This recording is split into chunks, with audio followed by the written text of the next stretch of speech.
fall in love with you. Because until you fall in love with you, and friends, what's not to love?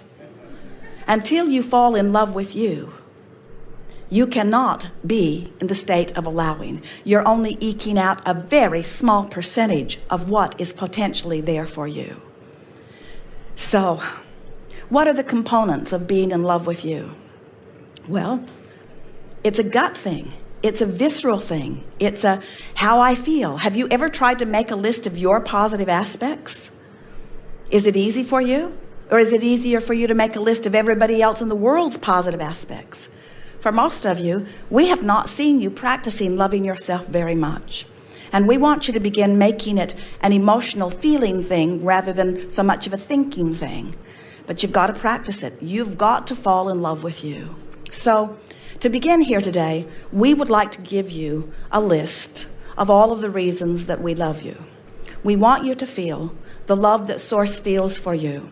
And it would take some doing for you to get up to speed with the way we feel about you, because we have a broader view of you. We know the whole of you. But it is our desire that you make it your quest, that you begin to fall in love with you. And we would like you to begin singing your own praises, at least to your inner being. We want you to know that when you are self-critical, you are very far, in fact, the furthest away from vibrational alignment with Source that you can be. And you are therefore practicing unworthiness rather than worthiness. And therefore, in your practice of unworthiness, you are not practicing the art of allowing.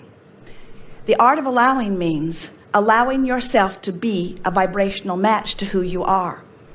And if there is anything that we want you to hear, it is that you are an extension of Source. You are an extension of Source energy. You are an extension of Source which adores Source.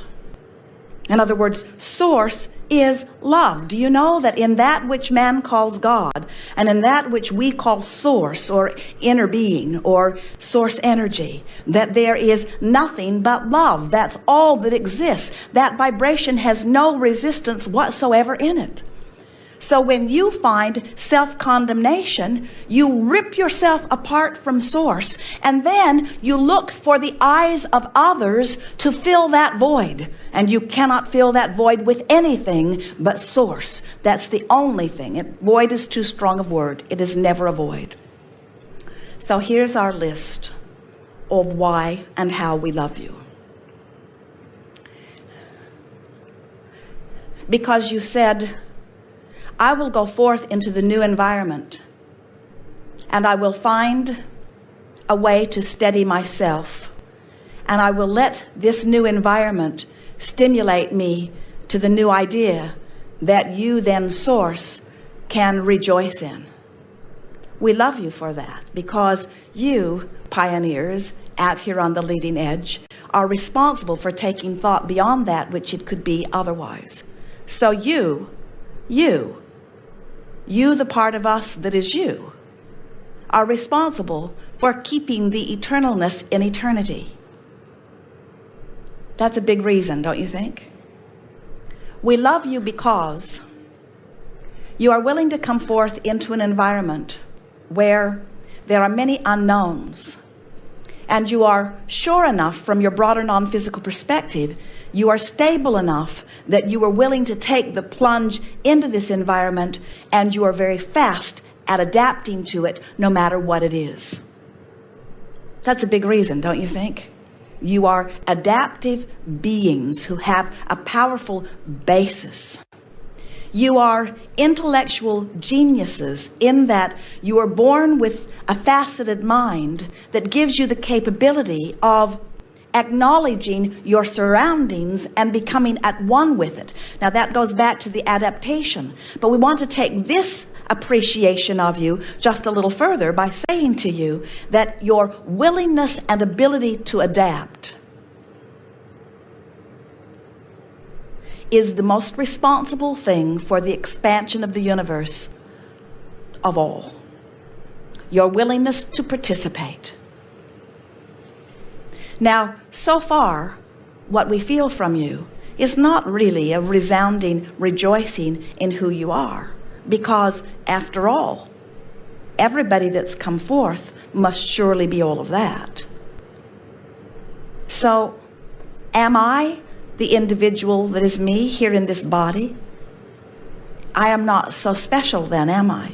Because all that have come forth have come forth for all of that.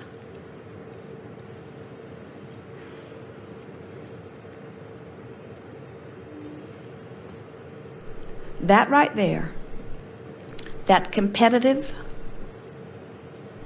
I need to stand out above the rest, that right there is what's stuck in your vibrational craw that keeps you from being the worthy being that you are. That need to separate yourself in a comparative way.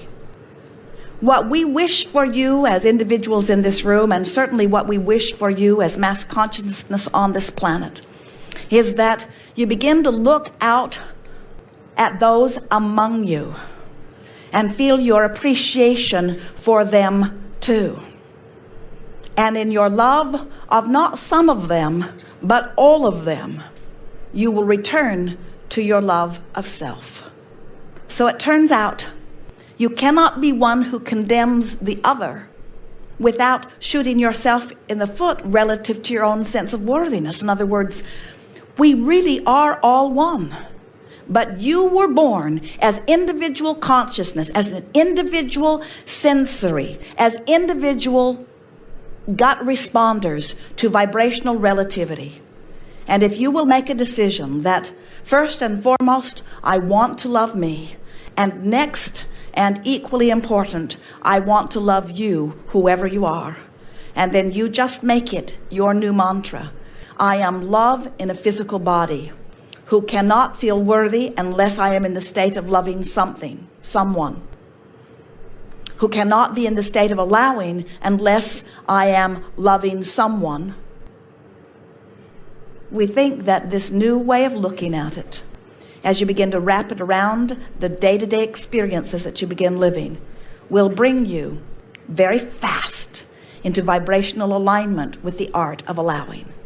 And then those who watch you will be reflecting back to you evidence that you may lose sight of. Because when you get tuned in, tapped in, turned on, when you become a vibrational match to the energy that is you, the good stuff just keeps feeling like the next logical step, the next logical step, the next logical step. You find yourself saying again and again, but of course, things always work out for me. Things always do work out for me.